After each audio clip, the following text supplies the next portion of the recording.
Assalamualaikum warahmatullahi wabarakatuh. Selamat berjumpa lagi bersama channel Bahkan Lombok. Di sini Bahkan Lombok akan menguraikan tentang tema cara bagaimana untuk perawatan tanaman cabai di musim kemarau dengan sempurna yang ada seperti di belakang saya ini. Hari Alhamdulillah dalam proses perawatan dan pertumbuhannya itu lambat tapi sempurna. Dengan cara-caranya ini Bahkan Lombok akan memberikan bagaimana caranya untuk perawatan di musim kemarau, dan bagaimana cara-caranya nanti akan kita uraikan sedikit demi sedikit agar petani itu lebih paham, dan bagaimana cara untuk penyesuaian obat atau pupuk yang harus diberikan itu bagaimana. Kita simak bersama-sama. Nanti kita Bahkan Lombok akan juga melakukan penyepraian dengan bisa kita saksikan bersama-sama. Mari kita akan lakukan penguraian tentang perawatan tanaman cabai.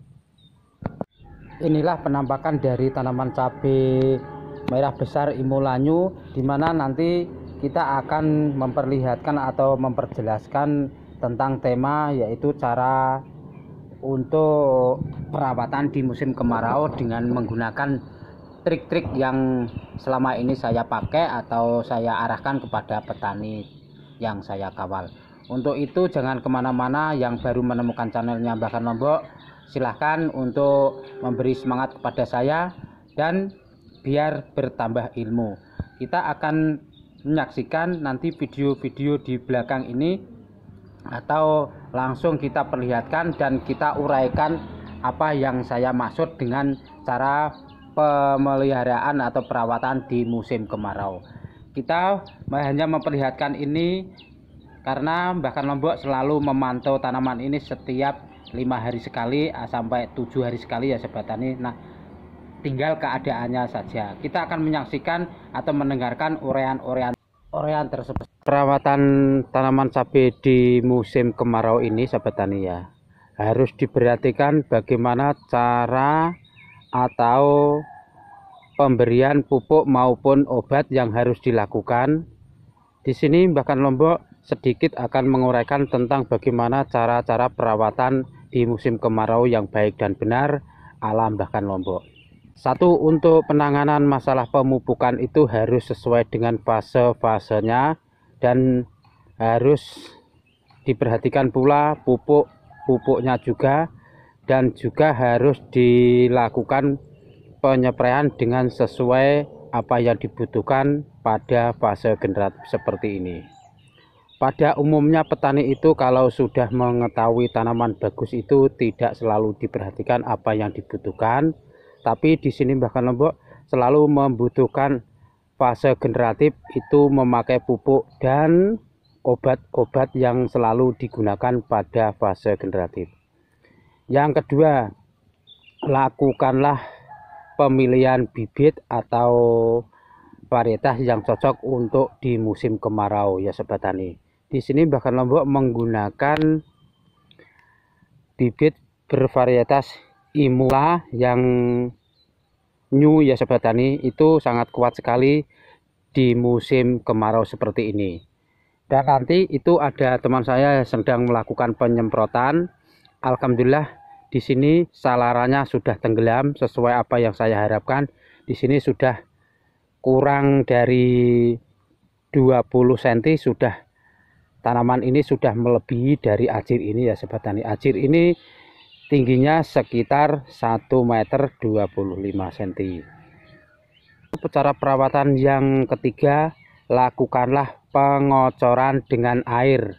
Kalau tidak ada irigasi untuk sistem penggelepan, lakukanlah setiap 2 hari sekali itu menggunakan tangki kocor yang berkapasitas 25 liter itu untuk dilakukan pengocoran di batang sebelah sini ya sobat tani.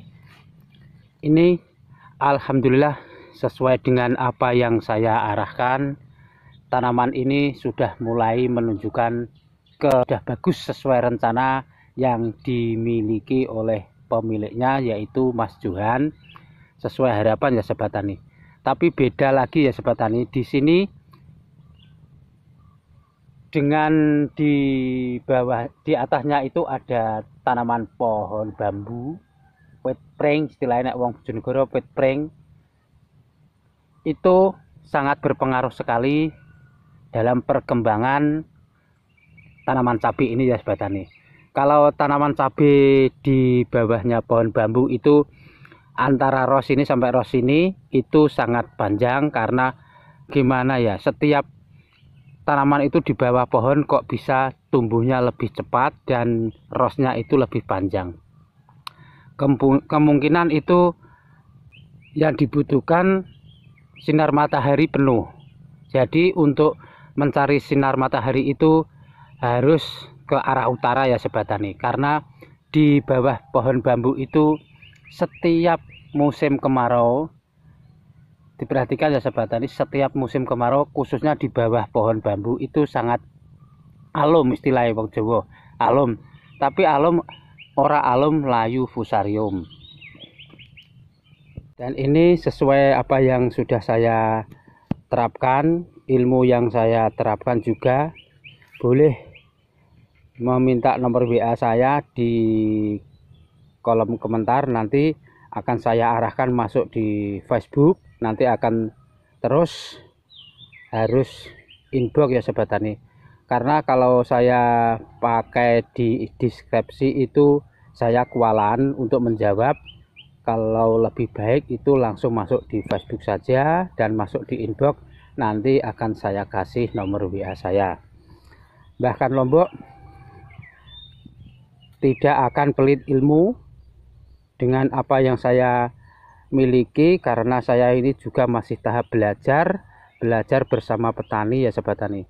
Karena belajar bersama petani atau pemula itu lebih bagus ya sobat tani, karena saling memberi pengalaman dan akhirnya akan saya sesuaikan apa yang sudah saya terapkan di tanaman cabai apapun, dan alhamdulillah sesuai harapan nanti ini akan lebih tinggi lagi ya sobat tani.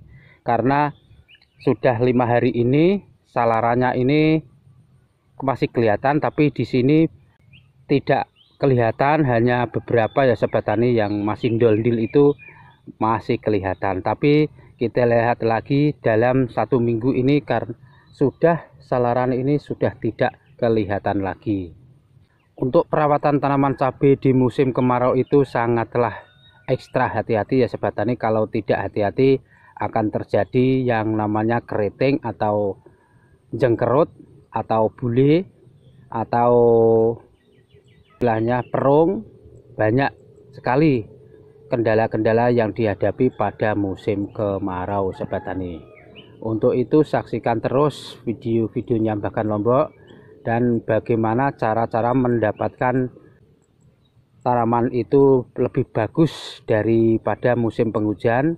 Karena di musim kemarau ini petani harus ekstra perawatannya ya sobat tani. Kalau tidak tahu, wah bahaya sekali. Cukup sekian dari saya, semoga video ini bisa bermanfaat dan dipahami apa yang saya omongkan.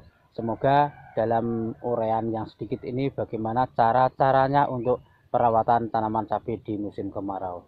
Semoga bermanfaat dari apa yang saya uraikan, dan salam sehat, salam sukses dari Mbah Lombok. Wassalamualaikum warahmatullahi wabarakatuh.